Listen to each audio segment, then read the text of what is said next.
মালয়েশিয়াতে আজকে দেখা করলাম মিসমি আপু এবং নোবেল ভাইয়ের সাথে। সো হ্যালো এভরিওয়ান, আসসালামু আলাইকুম। আজকে আমি চলে যাচ্ছি মিসমি আপু এবং নোবেল ভাইয়ের সাথে দেখা করার জন্য। অ্যাকচুয়ালি আমার বাসার পাশে একটা মানসম্মত বাংলা খাবারের দোকান আছে, তো সেখানেই প্রায় আমি খেতে যাই। তো আজকে হচ্ছে সেখানে মিসমি আপু এবং নোবেল ভাইয়া খাবার খেতে এসেছে। আমি যেহেতু সেটা আগে থেকেই জানতাম তারা এখানে আসবে, তাই আমি তাদের আগেই সেখানে পৌঁছে যাই। আর এটা ছিল তাদের সাথে আমার প্রথম দেখা। বাংলাদেশে থাকতেও দেখা হওয়ার একটা সুযোগ ছিল, কিন্তু সেটা আমি হাতছাড়া করি।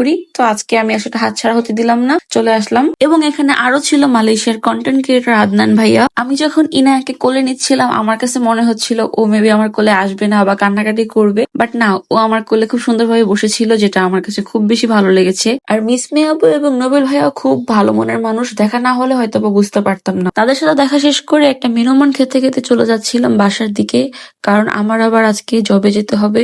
তো জবের সময় হয়ে গেছে প্রায়। বাসায় এসে ঝটপট গোসল করে চুলটা হেয়ার ড্রায়ার দিয়ে শুকিয়ে নিলাম, এরপর একটু সাজুগুজু করে নিলাম। ব্যাস, এখন আমি রেডি।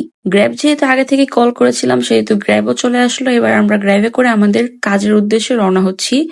আজকে আমাদের কাজ হচ্ছে পেতালিংজায়াতে, সেখানে হচ্ছে আমরা এখন যাচ্ছি। আমাদের কাজটা মূলত ছিল সানওয়ে হোটেল অ্যান্ড রিসোর্ট, কিন্তু গ্র্যাব আমাদেরকে ভুল করে নামিয়ে দেয় সানওয়ে পিরামিডের সামনে। তো সেখান থেকে হচ্ছে আমরা এখন হেঁটে হেঁটে সানওয়ে হোটেল অ্যান্ড রিসোর্টের সামনে যাচ্ছি। সো ফাইনালি আমরা আমাদের গন্তব্যস্থলে চলে এসেছি। এটাই হচ্ছে মূলত সানওয়ে হোটেল অ্যান্ড রিসোর্ট। আমরা যেহেতু এখানে কাজের জন্য গিয়েছি, তো আমরা আমাদের ওয়ার্কিং আওয়ারের মধ্যে আর ফোন ধরতে পারিনি, সেটা নিষেধ ছিল। তো যার জন্য আমার আর কোনো ভিডিও ক্লিপস নেওয়া হয়নি। পরবর্তীতে হচ্ছে আমরা কাজ শেষ করে এখন চলে যাচ্ছি বাসার দিকে। তো আজকে ভিডিওটা কেমন লাগলো অবশ্যই কমেন্ট করে জানাবা, এবং আমার পেজে একটা ফলো দিয়ে দিও। আজকে ভিডিওটা এই পর্যন্তই। Bye bye.